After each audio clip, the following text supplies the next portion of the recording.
किताब विपरण की रीत तो सच दा मार्ग भाग 6वां चौथे कांड का 7वां भाग धूप तुखाउणा अते गुरबाणी। लेखक सरदार गुरबख्श सिंह काला अफगाना। आवाज़ गुरजंट सिंह रूपोवाली। वाहिगुरू जी का खालसा वाहिगुरू जी की फतेह। भिंडरां वाले महापुरखों ने पाठ करन दे खास नियमां विच गुरद्वारे ते महाराज जी के प्रकाश अस्थान ते दोही पासी दोवें वक्त धूप दिखाउण नूं पहल दित्ती है।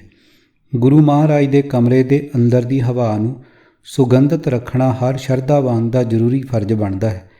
यह कारज सुगंधी वाले फुल रखण नाल भी हो सकता है अथवा होर सुगंधी भी छिड़की जा सकती है, पर किसी उचेचे नेम अनुसार केवल धूप दिखाउण की गल ब्राह्मण भरम है। देवी देवतियां की आरती करन लगियां होर समग्री दे नाल धूप का होना हज़ारां सालों तो जरूरी बनया होया है। कई साध संत जोगी जंगम भांडियां विच धुख दा धूप फड़ी घर घर फिरदे वेखे जाते हैं। जग्गां समय हवन करन समय अते होर धर्म कर्म करन समय ब्राह्मण ने धूप दिखाउणा धर्म का अंग बनाया होया है। पूजा पाठ वाली थां कोल धूप दिखाउण नूं एक भेटा समझ के शरधा का हिस्सा बना लैण वाला व्यर्थ का भरम ब्राह्मण की देन है।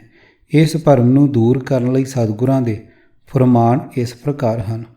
सफल दर्शन तुमरा पर प्रीतम चरण कमल आनूप अनक बार करूँ तिह बंधन मने चरावों धूप। पन्ना 701। अर्थ, हे मेरे प्रभु, तेरा दर्शन जीवन मनोरथ पूरा करने वाला है। तेरे सोहणे चरण बेमिसाल हैं। मैं तेरे इन्हां चरनां उत्ते अनेक वारी नमस्कार करदा हाँ। अपना मन ही धूप वजों तेरे चरनां अगे भेटा धरदा हाँ। भाव किसी विखावे लई धूप नहीं दिखाउंदा। हौमे नालों खाली आपा भाव तो रहत शरधा नाल भरिया अपना मन ही तेरे अगे अर्पण करदा हाँ। धूप दीप सेवा गोपाल अनक बार बंधन करतार प्रभ की शरण गही सब त्याग गुर सो प्रसन्न भये वडभाग।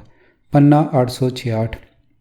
अर्थ, कर्मकांडी लोग देवी देवतियां की पूजा करते हैं, उन्हां दे अगे धूप दिखाउंदे हैं अते दीवे बालते हैं, पर जिस मनुख उत्ते वड्डी किस्मत नाल गुरु मेहरबान हो पए वो धूप दीप आदਿਕ वाली सारी क्रिया छड्ड के प्रभु का आसरा लैंदा है। परमात्मा के दर ते हर वेले सिर नवाउणा परमात्मा की भगती करनी ही उस मनुख वास्ते धूप दीप की क्रिया है। कुल रूप धूप ज्ञानहीनी तुझ बिना मुहे कवन मात कर जोड़ नानक शरण आयो प्रेनाथ नर हर करो गात। पन्ना 462। अर्थ, हे प्यारे प्रभु, मेरी चंगी कुल नहीं, मेरा सुंदर रूप नहीं, अंदर गुणां की सुगंधी धूप नहीं, मैनू आत्मक जीवन की सूझ बूझ नहीं। हे प्यारे, तैथों बिना मेरा कोई राखा नहीं। तेरा सेवक नानक दोवें हथ जोड़ के तेरी शरण पिया है। हे प्यारे, हे नाथ, हे प्रभु, मेरी आत्मक अवस्था उच्ची बना।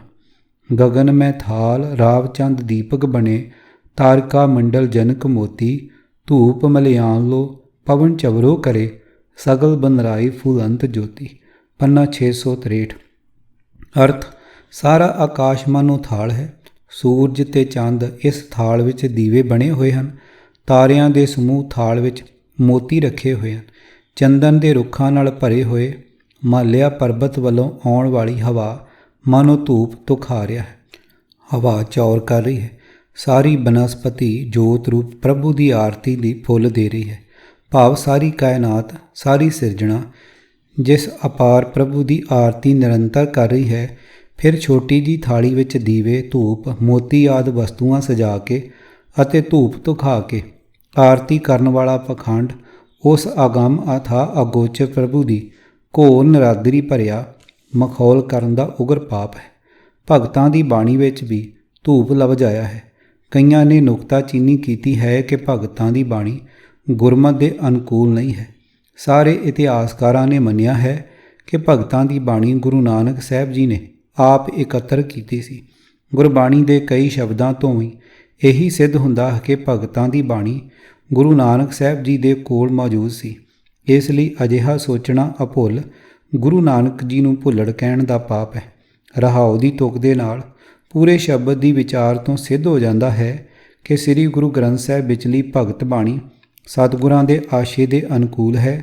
ਜਿਵੇਂ ਭਗਤ ਰਵਿਦਾਸ ਜੀ ਦੇ ਸ਼ਬਦ ਵਿੱਚ ਤੁਕ ਹੈ, ਧੂਪ ਦੀਪ ਨਹੀਂ ਬੇਦੇ ਬਾਸਾ, ਕੈਸੇ ਪੂਜ ਕਰੂੰ ਤੇਰੀ ਦਾਸਾ। ਇਸ ਤੁਕ ਤੋਂ ਧੂਪ ਦੀ ਵਰਤੋਂ ਦੀ ਖੰਡਣਾ ਸਪਸ਼ਟ ਸਿੱਧ ਨਹੀਂ ਹੁੰਦੀ। ਸੋ ਪਿੰਡਰਾਂ ਵਾਲੇ ਸੰਤਾਂ ਵਰਗੇ ਡੇਰੇਦਾਰ ਥੋੜ੍ਹੇ ਯਤਨ ਨਾਲ ਹੀ ਭੁਲੇਖਾ ਪਾ ਸਕਦੇ ਹਨ, ਪਰ ਜੇ ਸਾਰਾ ਸ਼ਬਦ ਵਿਚਾਰੀਏ ਤਾਂ ਭਰਮ ਦੂਰ ਹੋ ਜਾਂਦਾ ਹੈ।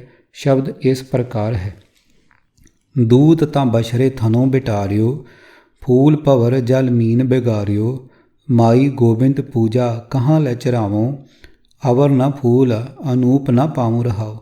ਮੈਲਾ ਗਰ ਬੈਰੇ ਹੈ ਭੁਯੰਗਾ, ਬਿਖ ਅੰਮ੍ਰਿਤ ਬਸੇ ਇਕ ਸੰਗਾ, ਧੂਪ ਦੀਪ ਨਹੀਂ ਬੇਦੇ ਬਾਸਾ, ਕੈਸੇ ਪੂਜ ਕਰਹਿ ਤੇਰੀ ਦਾਸਾ। ਤਨ ਮਨ ਅਰਪੋਂ ਪੂਜ ਚਰਾਵੋਂ, ਗੁਰ ਪ੍ਰਸਾਦ ਨਿਰੰਜਨ ਪਾਵੋਂ, ਪੂਜਾ ਅਰਚਾ ਆਹੇ ਨ ਤੋਰੀ, ਕਹਿ ਰਵਿਦਾਸ ਕਵਨ ਗਤ ਮੋਰੀ। ਪੰਨਾ 525। ਅਰਥ, ਦੁੱਧ ਤਾਂ ਥਣਾ ਤੋਂ ਹੀ ਬੱਚੇ ਨੇ ਜੂਠਾ ਕਰ ਦਿੱਤਾ, ਫੁੱਲ ਭੌਰੇ ਨੇ ਸੁੰਘ ਕੇ ਤੇ ਪਾਣੀ ਮੱਛੀ ਨੇ ਖਰਾਬ ਕਰ ਦਿੱਤਾ।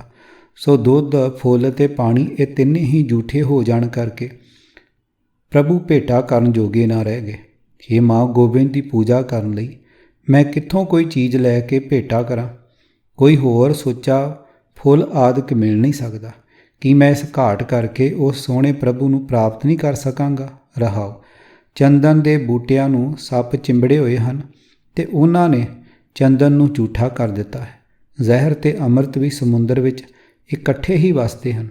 ਸੁਗੰਧੀ ਆ ਜਾਣ ਕਰਕੇ ਧੂਪ ਦੀਪ ਤੇ ਨੈਵੇਦ ਦੇਵਤੇ ਦਾ ਭੋਗ ਲਵਾਉਣ ਲਈ ਭੋਜਨ ਵੀ ਝੂਠੇ ਹੋ ਜਾਂਦੇ ਹਨ। ਫਿਰ ਹੇ ਪ੍ਰਭੂ, ਜੇ ਤੇਰੀ ਪੂਜਾ ਇਹਨਾਂ ਚੀਜ਼ਾਂ ਨਾਲ ਹੋ ਹੀ ਨਹੀਂ ਸਕਦੀ ਤਾਂ ਫਿਰ ਇਹ ਝੂਠੀਆਂ ਚੀਜ਼ਾਂ ਤੇਰੇ ਅੱਗੇ ਰੱਖ ਕੇ ਤੇਰੇ ਭਗਤ ਕਿਸ ਤਰ੍ਹਾਂ ਤੇਰੀ ਪੂਜਾ ਕਰਨ? ਨੋਟ, ਅਜਿਹੀ ਪੂਜਾ ਸਮੱਗਰੀ ਉਚੇਚੇ ਸੁੱਚਮ ਭਰਮ ਵਾਲੀਆਂ ਬੰਦਸ਼ਾਂ ਲਾਉਣ ਵਾਲੇ ਬ੍ਰਾਹਮਣ ਅਤੇ ਸਿੱਖਾਂ ਵਿੱਚ ਆ ਵੜੇ ਮਹਾਂਪੁਰਖਾਂ ਦੇ ਮੂੰਹ 'ਤੇ ਭਗਤ ਜੀ ਨੇ ਕਿੱਡੀ ਕਰਾਰੀ ਚਪੇੜ ਮਾਰੀ ਹੈ। ਇਹ ਦੋਵੇਂ ਭਰਮ ਡੇਰਾਵਾਦੀ ਮਹਾਂਪੁਰਖਾਂ ਨੇ ਸਿੱਖ ਜਗਤ ਵਿੱਚ ਲਿਆ ਵਾੜੇ ਹਨ।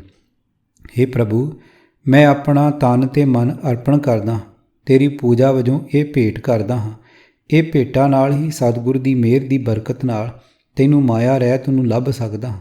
ਰਵਿਦਾਸ ਆਖਦਾ, ਹੇ ਪ੍ਰਭੂ, ਜੇ ਸੁੱਚੇ ਦੁੱਧ ਫੁੱਲ ਧੂਪ ਚੰਦਨ ਤੇ ਨੈਵੇਦ ਆਦਿਕ ਦੀ ਭੇਟਾਂ ਨਾਲ ਹੀ ਤੇਰੀ ਪੂਜਾ ਹੋ ਸਕਦੀ ਤਾਂ ਕਿਤੇ ਵੀ ਇਹ ਛਿਆਂ ਸੁੱਚੀਆਂ ਨਾ ਮਿਲਣ ਕਰਕੇ ਮੈਥੋਂ ਤੇਰੀ ਪੂਜਾ ਤੇਰੀ ਭਗਤੀ ਹੋ ਹੀ ਨਹੀਂ ਸਕਦੀ।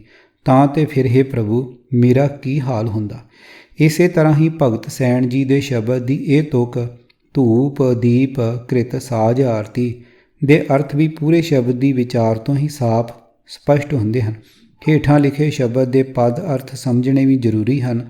ਸ਼ਬਦ ਇਸ ਪ੍ਰਕਾਰ ਹੈ, ਧੂਪ ਦੀਪ ਕ੍ਰਿਤ ਸਾਜ ਆਰਤੀ, ਵਾਰਨੇ ਜਾਉ ਕਮਲਾਪਤੀ, ਮੰਗਲਾ ਹਰ ਮੰਗਲਾ, ਨਿਤ ਮੰਗਲ ਰਾਜਾ ਰਾਮ ਰਾਏ ਕੋ ਰਹਾਉ।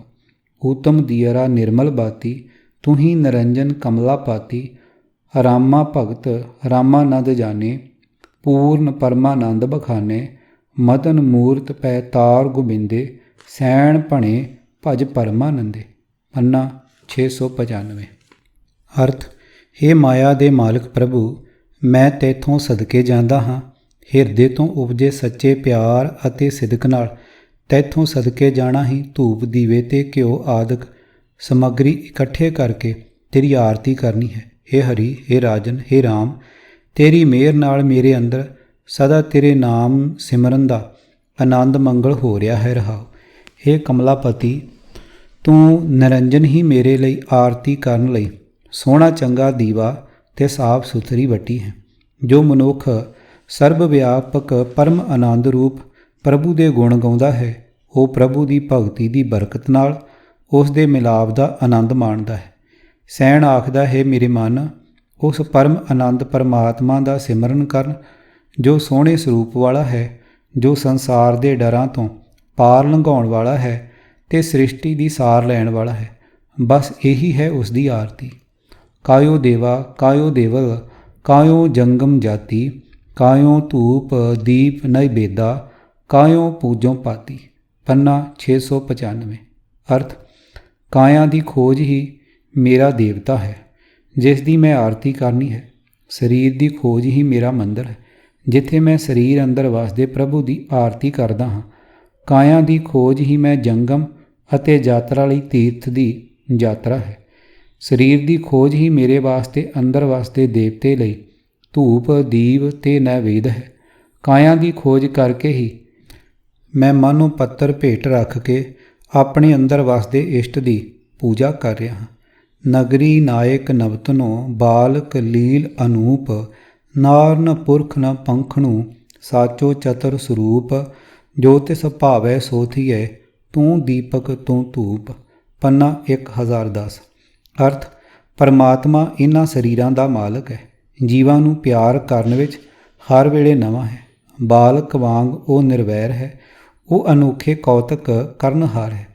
ਪਰਮਾਤਮਾ ਸਦਾ ਥਿਰ ਰਹਿਣ ਵਾਲਾ ਹੈ। ਅਕਲ ਦਾ ਪੁੰਜ ਹੈ। ਇਸਤਰੀ ਮਰਦ ਪੰਛੀ ਆਦਿਕ ਸਭਨਾਂ ਵਿੱਚ ਮੌਜੂਦ ਹੈ। ਪਰ ਉਹ ਖਾਸ ਇਸਤਰੀ ਨਹੀਂ, ਕੋਈ ਖਾਸ ਮਰਦ ਨਹੀਂ, ਕੋਈ ਖਾਸ ਪੰਛੀ ਨਹੀਂ। ਜਗਤ ਵਿੱਚ ਉਹੀ ਕੁਝ ਹੋ ਰਿਹਾ ਹੈ ਜੋ ਉਸ ਨੂੰ ਭਾਉਂਦਾ ਹੈ। ਹੇ ਪ੍ਰਭੂ, ਤੂੰ ਸਭ ਜੀਵਾਂ ਨੂੰ ਚਾਨਣ ਗਿਆਨ ਦੇਣ ਵਾਲਾ ਹੈ, ਸਭ ਨੂੰ ਸੁਗੰਧੀ ਮਿੱਠਾ ਸੁਭਾਅ ਦੇਣ ਵਾਲਾ ਹੈ। ਰੂਪ, ਧੂਪ, ਸੰਗੋਧਤਾ, ਕਾਪਰ ਪੋਗਾ ਆਦ, ਮਿਲਤ ਸੰਗ ਪਾਪਿਸ਼ਟ ਤਨ ਹੋਏ ਦੁਰਗਾਤ। ਪੰਨਾ 810। ਅਰਥ, ਪ੍ਰਭੂ ਦੇ ਨਾਮ ਤੋਂ ਖੁੰਝ ਕੇ ਮਹਾਵਿਕਾਰੀ ਮਨੁੱਖ ਸਰੀਰ ਦਾ ਮਾਣ ਕਰਦਾ ਹੈ, ਪਰ ਇਸ ਸਰੀਰ ਦੇ ਨਾਲ ਛੋਹ ਕੇ ਸੋਹਣੇ ਪਦਾਰਥ, ਧੂਪ ਆਦਿਕ ਸੁਗੰਧੀਆਂ, ਕੱਪੜੇ, ਚੰਗੇ ਚੰਗੇ ਖਾਣੇ, ਇਹ ਸਾਰੇ ਹੀ ਦੁਰਗੰਧੀ ਦੇਣ ਵਾਲੇ ਬਣ ਜਾਂਦੇ ਹਨ।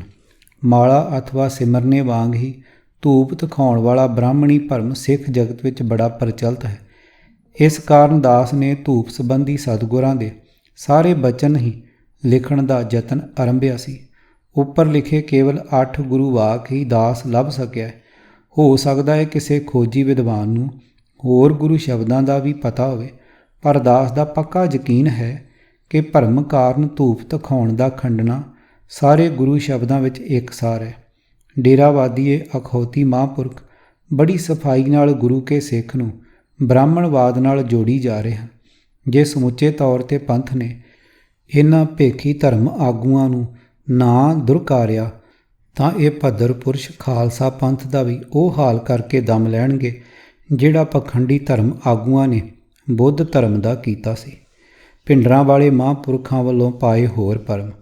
ਅਖੰਡ ਪਾਠ ਸਮੇਂ ਧੂਪੀਏ ਹਰ ਵਕਤ ਬੈਠੇ ਰਹਿਣ, ਧੂਪ ਜਗਾਉਣ ਤੇ ਮੂਲ ਮੰਤਰ ਦਾ ਪਾਠ ਕਰਦੇ ਰਹਿਣ। ਧੂਪ ਜਗਾਈ ਰੱਖਣ ਦਾ ਨਵੇਕਲਾ ਭਰਮ ਚੰਗੀ ਤਰ੍ਹਾਂ ਪੱਕਾ ਕਰ ਦੇਣ ਲਈ ਮਹਾਂਪੁਰਖ ਜੀ ਫਿਰ ਇਹ ਲਿਖਦੇ ਹਨ, ਮਹਾਰਾਜ ਦੇ ਹਜ਼ੂਰ ਫੁੱਲ ਚੜ੍ਹਾਉਂਦੇ ਹਨ ਤੇ ਖੁਸ਼ਬੂ ਛਿੜਕੇ। ਕੌਣ ਪੁੱਛੇ ਕਿ ਫਿਰ ਧੂਪ ਕਿਸ ਮਰਜ਼ ਦੀ ਦਵਾ ਸੀ? ਕੀ ਧੂਪ ਖੁਸ਼ਬੂ ਨੂੰ ਨਹੀਂ ਹੁੰਦਾ?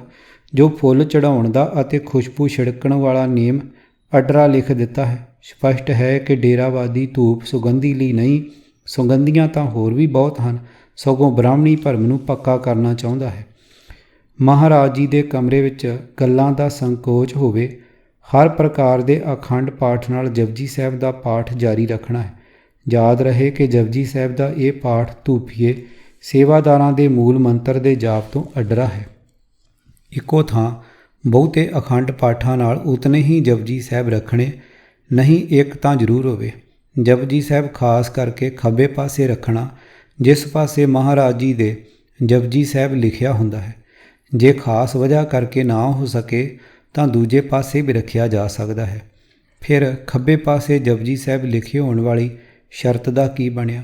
ਹਰ ਨਿਯਮ ਅਧੂਰਾ ਅਥਵਾ ਭੁਲੇਖਾ ਪਾਓ। ਹਰ ਪਾਠ ਤੇ ਅੰਮ੍ਰਿਤ ਵੇਲੇ ਆਸਾ ਕੀ ਵਾਰ, ਸ਼ਾਮ ਨੂੰ ਰਹਿਰਾਸ ਤੇ ਕੀਰਤਨ ਸੋਲੇ ਦਾ ਪਾਠ ਕਰਨਾ ਚਾਹੀਦਾ ਹੈ। 5, 6, 7 ਅਤੇ 9 ਨਿਯਮਾਂ ਬਾਰੇ ਵਿਚਾਰ। ਵੱਡੇ ਤੋਂ ਵੱਡਾ ਸ਼ਹਿਨਸ਼ਾਹ ਸਦੀਵੀ ਪਦਵੀ ਦਾ ਮਾਲਕ ਨਹੀਂ ਰਹਿ ਸਕਿਆ ਤੇ ਨਾ ਹੀ ਉਸ ਨੂੰ ਕਦੇ ਕਿਸੇ ਨੇ ਸੱਚਾ ਪਾਤਸ਼ਾਹ ਹੀ ਕਿਹਾ ਹੈ। ਸ੍ਰੀ ਗੁਰੂ ਗ੍ਰੰਥ ਸਾਹਿਬ ਜੀ ਨੂੰ ਅਸੀਂ ਦੇਵੀ ਤਖਤ, ਚਬਰ ਅਤੇ ਛਤਰ ਦੇ ਸਦੀਵੀ ਮਾਲਕ, ਜੁਗੋ ਜੁਗ ਅਟਲ ਪਦਵੀ ਵਾਲੇ ਸੱਚੇ ਪਾਤਸ਼ਾਹ ਕਹਿੰਦੇ ਅਤੇ ਲਿਖਦੇ ਹਾਂ। ਨਿਰਾ ਸੱਚਾ ਪਾਤਸ਼ਾਹ ਹੀ ਨਹੀਂ, ਸਗੋਂ ਇਹਨਾਂ ਨੂੰ ਅਸੀਂ ਪ੍ਰਗਟ ਗੁਰਾਂ ਦੀ ਦੇਹ ਵੀ ਕਹਿੰਦੇ ਹਾਂ। ਭਾਵ ਇਹ ਕਿ ਸੰਸਾਰੀ ਰਾਜਿਆਂ ਮਹਾਰਾਜਿਆਂ ਦੀ ਪਦਵੀ ਨੂੰ ਸਿੱਖ ਜਗਤ ਗੁਰੂ ਗ੍ਰੰਥ ਸਾਹਿਬ ਜੀ ਦੀ ਪਦਵੀ ਨਾਲੋਂ ਨੀਵਾਂ ਕਹਿੰਦਾ ਹੈ। ਪਰ ਸਤਿਗੁਰਾਂ ਨਾਲ ਸਾਡਾ ਵਿਹਾਰ ਸਾਡੇ ਕਹਿਣ ਦੇ ਬਿਲਕੁਲ ਉਲਟ ਹੈ। ਸਾਡਾ ਵਤੀਰਾ ਇਹ ਜ਼ਾਹਰ ਕਰ ਰਿਹਾ ਹੁੰਦਾ ਹੈ ਕਿ ਅਸੀਂ ਸਤਿਗੁਰਾਂ ਦੇ ਦਰਬਾਰ ਨੂੰ ਸਰਕਾਰ ਦੇ ਮਾਮੂਲੀ ਤੋਂ ਮਾਮੂਲੀ ਅਹਿਲਕਾਰ ਦੀ ਕਚਹਿਰੀ ਨਾਲੋਂ ਵੀ ਬਹੁਤ ਨੀਵਾਂ ਮੰਨਦੇ ਹਾਂ। ਕਿਸੇ ਸ਼ਹਿਨਸ਼ਾਹ ਬਾਦਸ਼ਾਹ ਦੀ ਗੱਲ ਤਾਂ ਛੱਡੀ, ਕਿਸੇ ਤਹਿਸੀਲਦਾਰ ਦੀ ਕਚਹਿਰੀ ਵਿੱਚ ਵੀ ਕਦੇ ਉਹ ਕੁਝ ਹੋ ਸਕਦਾ ਹੈ ਜੋ ਅਸੀਂ ਸਤਿਗੁਰਾਂ ਦੇ ਦਰਬਾਰ ਵਿੱਚ ਕਰ ਰਹੇ ਹੁੰਦੇ ਹਾਂ। ਸ਼ਹਿਨਸ਼ਾਹ ਦੇ ਦਰਬਾਰਾਂ ਦੇ ਦਸਤੂਰ ਦੀ ਗੱਲ ਤਾਂ ਦੂਰ ਰਹੀ, ਜਦ ਕੋਈ ਹਾਕਮ ਜਾਂ ਕੋਈ ਜੱਜ ਆਪਣੀ ਕਚਹਿਰੀ ਵਿੱਚ ਬੋਲ ਰਿਹਾ ਹੁੰਦਾ ਹੈ ਤਾਂ ਆਗਿਆ ਤੋਂ ਬਿਨਾਂ ਦੂਜਾ ਹੋਰ ਕੋਈ ਵੱਡੇ ਤੋਂ ਵੱਡਾ ਵਕੀਲ ਵੀ ਨਹੀਂ ਬੋਲ ਸਕਦਾ। ਹਰ ਪਾਸੇ ਚੁੱਪ ਹੁੰਦੀ ਹੈ ਅਤੇ ਸਾਰੇ ਦਰਬਾਰੀ ਆਪਣੇ ਮਹਾਰਾਜੇ ਦੀ ਜਾਂ ਆਪਣੇ ਹਾਕਮ ਦੀ ਹਰ ਗੱਲ ਬੜੇ ਧਿਆਨ ਨਾਲ ਸੁਣ ਰਹੇ ਹੁੰਦੇ ਹਨ। ਸਰਕਾਰੀ ਦਰਬਾਰ ਦੀ ਅਵੱਗਿਆ ਕਰਨ ਵਾਲਾ ਅਵਲ ਤਾਂ ਜੇਲ੍ਹ ਵਿੱਚ ਡੱਕ ਦਿੱਤਾ ਜਾਂਦਾ ਹੈ, ਨਹੀਂ ਤਾਂ ਉਸ ਦੀ ਹੇਠੀ ਕਰਕੇ ਉਸ ਨੂੰ ਦਰਬਾਰ ਵਿੱਚੋਂ ਕੱਢ ਦਿੱਤਾ ਜਾਂਦਾ ਹੈ। ਸਤਿਗੁਰਾਂ ਦੇ ਸਰੂਪ ਤੋਂ ਹੋ ਰਹੇ ਪਾਠ ਨੂੰ ਸੱਚੇ ਪਾਤਸ਼ਾਹ ਜੀ ਦਾ ਫਰਮਾਨ ਅਥਵਾ ਸਤਿਗੁਰਾਂ ਦੇ ਨਿਜ ਰੂਪ ਦਾ ਉਪਦੇਸ਼ ਆਰੰਭ ਹੋਇਆ ਸਮਝ ਕੇ ਕਿਸੇ ਹੋਰ ਦਾ ਬੋਲਣਾ ਦਰਬਾਰ ਦੀ ਅਵੱਗਿਆ ਅਥਵਾ ਘੋਰ ਪਾਪ ਦਾ ਪੂਰਾ ਯਤਨ ਕੀਤਾ ਜਾਣਾ ਹੁੰਦਾ ਹੈ।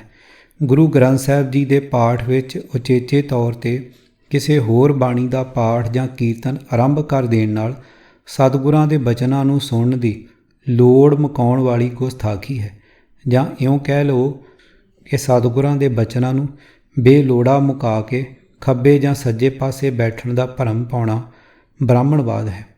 ਅਗਲਾ ਸਾਧ ਬਚਨ। ਹਰ ਪਾਠ ਦੇ ਭੋਗ 'ਤੇ ਮਹਾਰਾਜ ਦੀ ਭੇਟਾ ਸੁੰਦਰ ਰੁਮਾਲਾ ਪੁਸ਼ਾਕਾ ਕਰੇ।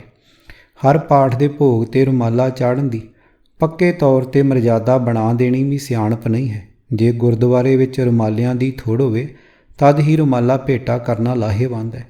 ਭਰਮ ਗ੍ਰਸੇ ਪੱਕੇ ਰਿਵਾਜ ਦਾ ਹੀ ਕਾਰਨ ਹੈ ਕਿ ਕਮੇਟੀਆਂ ਦੇ ਲਗਭਗ ਸਾਰੇ ਗੁਰੂ ਘਰਾਂ ਵਿੱਚ ਰੁਮਾਲਿਆਂ ਦੇ ਢੇਰ ਇਕੱਠੇ ਹੋਏ ਪਏ ਹਨ। ਕਈ ਥਾਈਂ ਇਨ੍ਹਾਂ ਰੁਮਾਲਿਆਂ ਦੇ ਚੰਦੋਏ ਬਣਾਏ ਜਾਂਦੇ ਹਨ। ਬਹੁਤੀ ਥਾਈਂ ਉਹੀ ਰੁਮਾਲੇ ਦੁਬਾਰਾ ਦੁਕਾਨਾਂ ਵਾਲਿਆਂ ਕੋਲ ਸਸਤੇ ਭਾਅ ਵਿਕਦੇ ਹਨ ਅਤੇ ਉਹੀ ਰੁਮਾਲੇ ਨਵਿਆਂ ਦੇ ਰੂਪ ਵਿੱਚ ਦੁਬਾਰਾ ਆ ਭੇਟਾ ਹੁੰਦੇ ਹਨ। ਬੇਲੋੜੀ ਵਸਤੂ ਖੱਜਲ ਖੁਆਰ ਹੁੰਦੀ ਹੈ। ਸੋ ਪ੍ਰਬੰਧਕਾਂ ਨੂੰ ਚਾਹੀਦਾ ਹੈ ਕਿ ਘਰ ਵਾਲਿਆਂ ਨੂੰ ਦੱਸ ਦੇਣ ਕਿ ਰੁਮਾਲੇ ਦੀ ਲੋੜ ਹੈ ਜਾਂ ਨਹੀਂ। ਸੰਤਾਂ ਦੇ ਲਿਖੇ ਨੂੰ ਮਰਜ਼ਾਦਾ ਸਮਝ ਕੇ ਰੁਮਾਲਾ ਭੇਟਾ ਕਰਨ ਨੂੰ ਬੜੇ ਪੁੰਨਾਂ ਦਾ ਕੰਮ ਸਮਝ ਲੈਣਾ ਠੀਕ ਨਹੀਂ ਹੈ। ਇਹ ਮਹਾਂਪੁਰਖ ਜੀ ਗੁਰਮਤਿ ਦੀ ਗੱਲ ਘੱਟ ਤੇ ਬ੍ਰਾਹਮਣਵਾਦ ਨਾਲ ਜੋੜ ਦੇਣ ਵਾਲੀਆਂ ਬੇਲੋੜੀਆਂ ਗੱਲਾਂ ਵੱਧ ਕਰਦੇ ਹਨ। ਨੰਬਰ 14 ਭੋਗ ਪਾ ਕੇ ਆਰਤੀ ਕੀਤੀ ਜਾਵੇ। ਸਾਧ ਬਚਨ। ਪ੍ਰਸ਼ਨ ਇਹ ਹੈ ਕਿ ਕੀ ਆਰਤੀ ਸਤਿਗੁਰਾਂ ਦੀ ਕਰਨੀ ਹੈ ਕਿ ਜਾਂ ਪਰਮਾਤਮਾ ਦੀ। ਸਤਿਗੁਰੂ ਜੀ ਮੰਦਰ ਦਾ ਦੇਵਤਾ ਨਹੀਂ ਹਨ ਅਤੇ ਪਰਮਾਤਮਾ ਦੀ ਆਰਤੀ ਸਾਰਾ ਬ੍ਰਹਿਮੰਡ ਨਿਰੰਤਰ ਕਰੀ ਜਾ ਰਿਹਾ ਹੈ। ਨੰਬਰ 15 ਸੰਪਟ ਅਖੰਡ ਪਾਠ ਤੇ ਕੜਾਹ ਪ੍ਰਸ਼ਾਦ ਰੋਜ਼ ਕਰਨ ਤੇ ਸਧਾਰਨ ਸੰਪਟ ਪਾਠ ਆਰੰਭ ਮੱਧ ਅਤੇ ਭੋਗ ਸਮੇਂ 3 ਵਾਰੀ ਹੋ ਸਕਦੀ ਹੈ।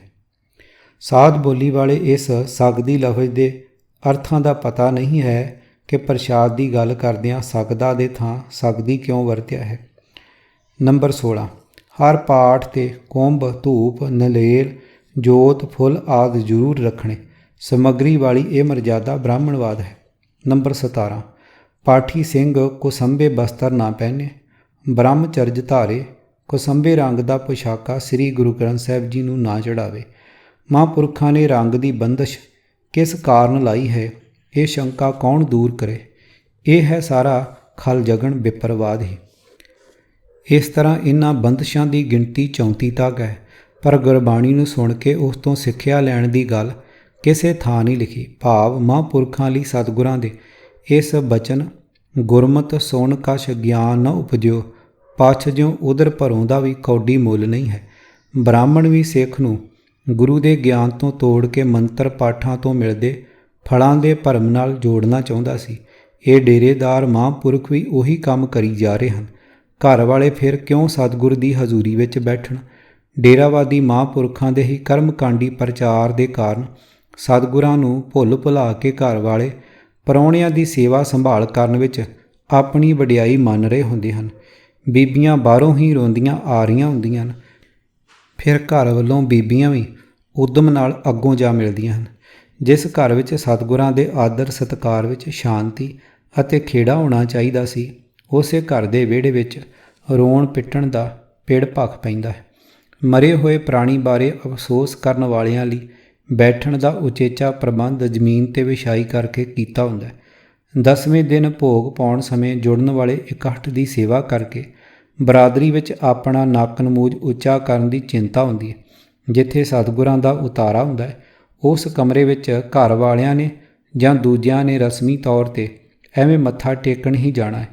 ਪਾਠ ਕਰਨਾ ਜਾਂ ਨਾ ਕਰਨਾ ਪਾਠੀਆਂ ਦਾ ਕੰਮ ਹੈ। ਸ੍ਰੀ ਅਖੰਡ ਪਾਠ ਦਾ ਭੋਗ ਸਮੇਂ ਸਿਰ ਪਾਉਣ ਲਈ ਪਾਠ ਨੂੰ ਪਿੱਛੇ ਨਾ ਪੈਣ ਦੇਣ ਦੀ ਚਿੰਤਾ ਲੱਗ ਰਹੀ ਹੁੰਦੀ ਹੈ। ਪਰ ਕੀ ਪਤਾ ਅੰਦਰ ਪਾਠੀ ਸੱਜਣਾ ਨੇ ਐਨ ਸਮੇਂ ਸਿਰ ਭੋਗ ਪਾਉਣ ਲਈ ਛੇਤੀ ਪਾਠ ਮੁਕਾ ਲੈਣ ਦਾ ਕਿਹੜਾ ਢੰਗ ਅਪਣਾਇਆ ਹੁੰਦਾ ਹੈ। ਸਾਨੂੰ ਕੀ ਪਾਠੀ ਚੁਟਕੀ ਪਾਠ ਕਰੇ ਜਾਂ ਭਾਵੇਂ ਥੱਬਾ ਪਾਠ ਕਰੇ, ਉਸ ਦਾ ਭਾਗਿਆੜਾ ਧਰਮ ਬਾਹਰ ਪੈ ਰਹੇ ਰੌਲੇ ਰੱਪੇ ਦੇ ਬਹਾਨੇ ਪਾਠ ਵਾਲੇ ਕਮਰੇ ਦਾ ਦਰਵਾਜ਼ਾ ਉਂਝ ਹੀ ਬੰਦ ਰੱਖਿਆ ਜਾਂਦਾ ਹੈ। ਅੰਦਰ ਵਾਲੇ ਜਾਣਨ ਪਾਠ ਕਿਹੜੀ ਵਿਧੀ ਨਾਲ ਨਿਰਵਿਘਨ ਸਮਾਪਤ ਹੋ ਰਿਹਾ ਹੁੰਦਾ ਹੈ। ਜੇ ਪੋਤਰਿਆਂ ਦੋਤਰਿਆਂ ਵਾਲੇ ਬਿਰਧ ਦੀ ਮੌਤ ਹੋਈ ਹੋਵੇ ਤਾਂ ਬਹੁਤੇ ਥਾਈਂ ਸਤਿਗੁਰਾਂ ਦੇ ਇਸ ਫਰਮਾਨ ਨੂੰ ਬੇਲੋੜਾ ਸਮਝਿਆ ਜਾਂਦਾ ਹੈ। ਬੇਬਾਨ ਹਰ ਰੰਗ ਗੁਰ ਭਾਵੇ ਸਦ। ਮੁਰਦਾ ਲਾਸ਼ ਦਾ ਬੇਬਾਨ ਕੱਢਣ, ਹਾਰ ਸ਼ਿੰਗਾਰ ਉਪਲਬਧ ਕਰਨ ਲਈ ਕਈ ਤਰ੍ਹਾਂ ਦੇ ਹੋਰ ਉਚੇਚੇ ਖਰਚਾਂ 'ਤੇ ਮਾਇਆ ਨੂੰ ਲਾਂਬੂ ਲਾਇਆ ਜਾ ਰਿਹਾ ਹੁੰਦਾ ਹੈ। ਭੋਗ ਵਾਲੇ ਦਿਨ ਕਈ ਤਰ੍ਹਾਂ ਦੇ ਪਕਵਾਨ ਬਣਾਏ ਜਾਂਦੇ ਹਨ। ਸੱਜਣਾ ਮਿੱਤਰਾਂ ਸਾਕਾਂ ਸੰਬੰਧੀਆਂ ਨੂੰ ਸ਼ਰਾਬਾਂ ਪਿਲਾਉਣ ਦਾ ਉਚੇਚਾ ਪ੍ਰਬੰਧ ਕੀਤਾ ਜਾਂਦਾ ਹੈ। ਫਿਰ ਭੋਗ ਪਾਉਣ ਦਾ ਸਮਾਂ ਢਲੇ ਦਿਨ ਮਿਥਣ ਵਾਲੀ ਬ੍ਰਾਹਮਣੀ ਰੀਤ ਕਰਨੀ ਨਹੀਂ ਭੁੱਲਦੇ। ਭਾਵੇਂ ਸ੍ਰੀ ਗੁਰੂ ਗ੍ਰੰਥ ਸਾਹਿਬ ਜੀ ਦੀ ਸਾਰੀ ਬਾਣੀ ਦਾ ਪਾਠ ਹੋ ਚੁੱਕਾ ਹੁੰਦਾ ਹੈ, ਪਰ ਫਿਰ ਵੀ ਭੋਗ ਸਮੇਂ ਮਹਾਂਪੁਰਖਾਂ ਜਾਂ ਭਾਈਆਂ ਨੇ ਲੋਕਾਂ 'ਤੇ ਪ੍ਰਭਾਵ ਪਾਉਣ ਲਈ ਮ੍ਰਿਤਕ ਦੀ ਕਲਿਆਣ ਲਈ ਖਾਸ ਚੁਣੀਆਂ ਹੋਈਆਂ ਬਾਣੀਆਂ, ਸੱਦ, ਅਲਾਣੀਆਂ ਆਦਿ ਦਾ ਉਚੇਚਾ ਪਾਠ ਉਚੇਰੀ ਸੁਰ ਵਿੱਚ ਜ਼ਰੂਰ ਕਰਨਾ ਹੁੰਦਾ ਹੈ। ਜਦ ਕਿ ਪੰਥਕ ਮਰਜ਼ਾਦਾ ਅਨੁਸਾਰ ਭੋਗ ਦੇ ਮਗਰੋਂ ਕੇਵਲ ਆਨੰਦ ਸਾਹਿਬ ਦਾ ਪਾਠ ਕਰਨ ਦਾ ਹੀ ਹੁਕਮ ਹੈ। ਅਰਦਾਸ ਤੋਂ ਪਹਿਲਾਂ ਸਤਿਗੁਰੂ ਦੀ ਹਜ਼ੂਰੀ ਵਿੱਚ ਵੱਧ ਤੋਂ ਵੱਧ ਮਾਇਆ, ਵਧੀਆ ਬਸਤਰ, ਭਾਂਡੇ, ਕੱਪੜੇ, ਜੁੱਤੀ ਆਦਿ ਰੱਖੇ ਜਾਂਦੇ ਹਨ। ਇਸ ਕੰਮ ਵਿੱਚ ਇੱਕ ਦੂਜੇ ਨਾਲੋਂ ਵੱਧ ਕਰਨੀ ਕੀਤੀ ਜਾਣ ਦੀ ਜਿੱਦ ਵਿੱਚ ਕੀਮਤੀ ਤੋਂ ਕੀਮਤੀ ਪਦਾਰਥਾਂ ਦੇ ਨਾਲ ਚਾਂਦੀ ਸੋਨੇ ਦੇ ਬਰਤਨ ਭੇਟਾ ਕਰਨ ਦੀ ਦੌੜ ਲੱਗੀ ਹੋਈ ਹੈ। ਅੱਗੇ ਤਾਂ ਅਜਿਹਾ ਸਭ ਕੁਝ ਬ੍ਰਾਹਮਣ ਰਾਹੀਂ ਪਰਲੋਕ ਵਿੱਚ ਪੁੱਜਦਾ ਸੀ। ਹੁਣ ਇਹ ਸਾਰਾ ਕੁਝ ਉਸ ਗੁਰੂ ਦੇ ਟਹਿਲੂਏ ਆਪਣੇ ਨਿਆਰੇ ਢੰਗ ਨਾਲ ਪਿੱਤਰ ਲੋਕ ਵਿੱਚ ਪਹੁੰਚਾ ਰਹੇ ਹੁੰਦੇ ਹਨ। ਜਿਸ ਮਹਾਨ ਗੁਰੂ ਦਾ ਫਰਮਾਨ ਹੈ ਕਿ ਪਰਲੋਕ ਵਿੱਚ ਉਹੀ ਕੁਝ ਮਿਲਦਾ ਹੈ ਜੋ ਪ੍ਰਾਣੀ ਨੇ ਆਪਣੀ ਨੇਕ ਘਾਲਣਾ ਦੁਆਰਾ ਖੱਟ ਕੇ ਲੋੜਵੰਦਾਂ ਵਿੱਚ ਵੰਡ ਛਕਿਆ ਹੁੰਦਾ ਹੈ। ਉਸ ਨਿਆਰੇ ਗੁਰਦੇਵ ਜੀ ਦਾ ਫਰਮਾਨ ਇਹ ਵੀ ਹੈ ਕਿ ਪਰਲੋਕ ਵਿੱਚ ਵਸਤੂਆਂ ਪਹੁੰਚਾਉਣ ਵਾਲੇ ਅਜਿਹੇ ਦਲਾਲਾਂ ਦੀ ਇਸ ਕਰਤੂਤ ਦਾ ਇਨਸਾਫ ਇਹ ਹੈ ਕਿ ਉਹਨਾਂ ਦੇ ਹੱਥ ਵੱਢ ਦਿੱਤੇ ਜਾਣ। ਵੱਢੀਆਂ ਹੱਥ ਦਲਾਲ ਕੇ ਮੁਸਬੀ ਇਹ ਕਰੇ, ਨਾਨਕ ਅੱਗੇ ਸੋ ਮਿਲੇ ਜੇ ਖੱਟੇ ਕਾਲੇ ਦੇ। ਪੰਨਾ 472। ਮਾਇਆ ਦੇ ਲਾਲਚ ਵਿੱਚ ਅੰਨਾ ਹੋਇਆ ਮਨੁੱਖ ਸਤਿਗੁਰਾਂ ਦੇ ਉਪਦੇਸ਼ ਨੂੰ ਕੀ ਜਾਣੇ। ਫਿਰ ਅਰਦਾਸ ਲਈ ਖੜੇ ਹੋਣ ਤੋਂ ਪਹਿਲਾਂ ਭਾਈ ਜੀ ਉਸ ਸੂਚੀ ਪੱਤਰ ਲਿਸਟ ਨੂੰ ਹੱਥ ਵਿੱਚ ਫੜ ਲੈਂਦੇ ਹਨ ਜਿਹੜਾ ਸਤਿਗੁਰਾਂ ਨੂੰ ਸੰਬੋਧਨ ਕਰਕੇ ਪੜ੍ਹਨ ਦਾ ਲੋਕ ਵਿਖਾਵਾ ਕਰਨਾ ਹੁੰਦਾ ਹੈ। ਅਸਲ ਵਿੱਚ ਗੁਰਦਰਬਾਰ ਵਿੱਚ ਬਰਾਜੇ ਹੋਏ ਬਰਾਦਰੀ ਦੇ ਲੋਕਾਂ ਨੂੰ ਸੁਣਾ ਕੇ ਆਪਣੀ ਠੁੱਕ ਬੰਨ੍ਹਣੀ ਹੁੰਦੀ ਹੈ ਕਿ ਆਹ ਵੇਖੋ ਮੈਂ ਸਾਰਾ ਆਡੰਬਰ ਰਚਣ ਵਾਲੇ ਨੇ ਮਰੇ ਹੋਏ ਪ੍ਰਾਣੀ ਦੀ ਕਲਿਆਣ ਲਈ ਕੀ ਕੁਝ ਦਾਨ ਕੀਤਾ ਹੈ ਅਥਵਾ ਕਿੱਡੀ ਵੱਡੀ ਕਰਤੂਤ ਕੀਤੀ ਹੈ। ਕਈ ਬਹੁਤੇ ਸਿਆਣੇ ਬੰਦੇ ਆਪਣੇ ਹੰਕਾਰ ਨੂੰ ਹੋਰ ਵੱਧ ਪੱਠੇ ਪਾਉਣ ਲਈ ਮੂੰਹੋਂ ਇਹ ਕਹੀ ਜਾ ਰਹੇ ਹੁੰਦੇ ਹਨ ਕਿ ਮੈਂ ਕੌਣ ਹਾਂ, ਇਹ ਸਭ ਕੁਝ ਤਾਂ ਸਤਿਗੁਰਾਂ ਨੇ ਆਪ ਹੀ ਕਰਵਾਇਆ ਹੈ।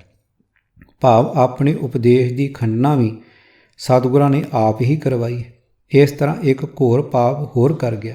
ਫਿਰ ਭਾਈ ਜੀ ਗੁਰਬਾਣੀ ਦੀਆਂ ਤੁਕਾਂ ਨਾਲ ਗੁੰਦੀ ਹੋਈ ਅਰਦਾਸ ਖਾਸ ਲੈ ਵਿੱਚ ਪੜ੍ਹਦੇ ਹੋਏ ਹਰ ਮੰਗ ਦੇ ਨਾਲ ਸੰਗਤਾਂ ਕੋਲੋਂ ਵਾਹਿਗੁਰੂ ਦਾ ਜਾਪ ਕਰਵਾਉਂਦੇ ਹੋਏ ਅਰਦਾਸਾਂ ਸੋਧਦੇ ਹਨ। ਸਤਿਗੁਰਾਂ ਨੂੰ ਬੇਨਤੀਆਂ ਕੀਤੀਆਂ ਜਾ ਰਹੀਆਂ ਹੁੰਦੀਆਂ ਹਨ, ਹੇ ਸੱਚੇ ਪਾਤਸ਼ਾਹ ਜੀਓ, ਸ਼ਾਇਦ ਅਜੇ ਤਾਈਂ ਤੁਹਾਨੂੰ ਪਤਾ ਹੀ ਨਾ ਲੱਗ ਸਕਿਆ ਹੋਵੇ ਕਿ ਤੇਰੇ ਸੇਵਕਾਂ ਨੇ ਆਪਣੇ ਫਲਾਣੇ ਸੰਬੰਧੀ ਦੇ ਨਿਮਿਤ ਆਪ ਜੀ ਦੀ ਅਕਾਲੀ ਬਾਣੀ ਦਾ ਸ੍ਰੀ ਅਖੰਡ ਪਾਠ ਕਰਵਾਇਆ ਸੀ। ਇਸ ਵੇਲੇ ਆਪ ਜੀ ਦੀ ਕਿਰਪਾ ਨਾਲ ਗੁਰਮਤਿ ਮਰਜ਼ਾਦਾ, ਜੋ ਅਸਲ ਵਿੱਚ ਮਨਮਤ ਮਰਜ਼ਾਦਾ ਹੁੰਦੀ ਹੈ, ਅਨੁਸਾਰ ਕੀਤਾ ਪਾਠ ਨਿਰਵਿਘਨ ਸਮਾਪਤ ਹੋ ਗਿਆ। ਆਪ ਜੀ ਦੇ ਸੇਵਕਾਂ ਨੇ ਆਪ ਜੀ ਦੀਆਂ ਬਖਸ਼ੀਆਂ ਦਾਤਾਂ ਵਿੱਚੋਂ ਆਪ ਜੀ ਦੀ ਹੀ ਪ੍ਰੇਰਨਾ ਨਾਲ ਫਿਰ ਸੰਗਤ ਦੀ ਜਾਣਕਾਰੀ ਲਈ ਉਹ ਲਿਸਟ ਪੜ੍ਹੀ ਜਾਂਦੀ ਹੈ ਜਿਸ ਨੂੰ ਸੁਣਾਉਣ ਲਈ ਸਾਰਾ ਕੋੜਮਾ ਇਕੱਠਾ ਕੀਤਾ ਹੁੰਦਾ ਹੈ। ਫਿਰ ਮੰਗਾਂ ਦੀ ਵਾਰੀ ਆ ਜਾਂਦੀ ਹੈ। ਬਹੁਤਾ ਜ਼ੋਰ ਇਸੇ ਗੱਲ 'ਤੇ ਹੁੰਦਾ ਹੈ ਕਿ ਜ਼ਿੰਦਗੀ ਵਿੱਚ ਭਾਵੇਂ ਮਰਨ ਵਾਲੇ ਨੇ ਕੋਈ ਕੰਮ ਵੀ ਸਿੱਧਾ ਨਾ ਕੀਤਾ ਹੋਵੇ, ਸਦਾ ਸਮਗਲਿੰਗ ਤੇ ਬੇਈਮਾਨੀ ਹੀ ਕਰਦਾ ਰਿਹਾ ਹੋਵੇ, ਪਰ ਧਨ ਦੌਲਤ ਦਾ ਢੇਰ ਲਾ ਕੇ ਮਰੇ ਆਪਣੇ ਪੁਰਾਣੇ ਸੇਵਕ ਦੀ ਆਤਮਾ ਨੂੰ ਸੱਚਖੰਡ ਵਿੱਚ ਵਾਸਾ ਦਿੱਤਾ ਜਾਵੇ, ਆਪਣੇ ਚਰਨਾਂ ਵਿੱਚ ਨਿਵਾਸ ਬਖਸ਼ਿਆ ਜਾਵੇ ਅਤੇ ਜਾਂ ਫਿਰ ਪਿਛਲੇ ਗੁਰਮੁਖ ਪਰਿਵਾਰ ਨੂੰ ਭਾਣਾ ਮੰਨਣ ਦੀ ਸ਼ਕਤੀ ਬਖਸ਼ੀ ਜਾਵੇ। ਜੈਕਾਰਾ ਬੁਲਾ ਕੇ ਫਿਰ ਤੋਂ ਪਹਿਲਾਂ ਚੁਣਿਆ ਹੋਇਆ ਮੁੱਖ ਵਾਕ ਪੜ੍ਹ ਕੇ ਸੁਣਾਇਆ ਜਾਂਦਾ ਹੈ। ਜੇ ਕਮੇਟੀ ਵਾਲਿਆਂ ਨੂੰ ਕਹੋ ਕਿ ਅਜਿਹੇ ਬਿਸਤਰੇ ਭਾਂਡੇ ਆਦਿ ਲੈਣੇ ਗੁਰਮਤਿ ਦੀ ਖੰਡਣਾ ਹੈ, ਤਾਂ ਉਹ ਗਏ ਗੁਜ਼ਰੇ ਬੰਦਿਆਂ ਵਾਲਾ ਉੱਤਰ ਦਿੰਦੇ ਹਨ ਕਿ ਚਲੋ ਜੀ, ਬਹਾਨੇ ਨਾਲ ਗੁਰੂ ਘਰ ਲਈ ਬਿਸਤਰੇ ਭਾਂਡੇ ਆਦਿ ਬਣ ਜਾਂਦੇ ਹਨ। ਆਪਣੀ ਕਮਾਈ ਦੇ ਦਸਵੰਧ ਵਿੱਚੋਂ ਅਜਿਹੀਆਂ ਲੋੜਾਂ ਪੂਰੀਆਂ ਕਰ ਸਕਣ ਦਾ ਸਾਥ ਗਵਾਈ ਬੈਠਾ ਆਪਣੇ ਆਪ ਨੂੰ ਨਿਆਰਾ ਕਹਿਣ ਵਾਲਾ ਖਾਲਸਾ ਵਿਪਰਨ ਕੀ ਰੀਤ ਨਾਲ ਜੁੜ ਕੇ ਸਤਿਗੁਰਾਂ ਦੀਆਂ ਨਜ਼ਰਾਂ ਵਿੱਚ ਬੇਪਰਤੀਤਾ ਬਣੀ ਜਾਣ ਨੂੰ ਆਪਣੀ ਕਲਿਆਣ ਦਾ ਸਾਧਨ ਮੰਨ ਬੈਠਾ ਹੋਇਆ ਹੈ। ਕਿਤਾਬ ਵਿਪਰਨ ਕੀ ਰੀਤ ਤੋਂ ਸੱਚ ਦਾ ਮਾਰਗ ਭਾਗ 6ਵਾਂ, ਚੌਥੇ ਕਾਂਡ ਦਾ 7ਵਾਂ ਭਾਗ। ਲੇਖਕ ਗੁਰਬਖਸ਼ ਸਿੰਘ ਕਾਲਾ ਅਫਗਾਨਾ। ਆਵਾਜ਼ ਗੁਰਜੰਟ ਸਿੰਘ ਰੂਪੋਵਾਲੀ। ਵਾਹਿਗੁਰੂ ਜੀ ਕਾ ਖਾਲਸਾ, ਵਾਹਿਗੁਰੂ ਜੀ ਕੀ ਫਤਿਹ।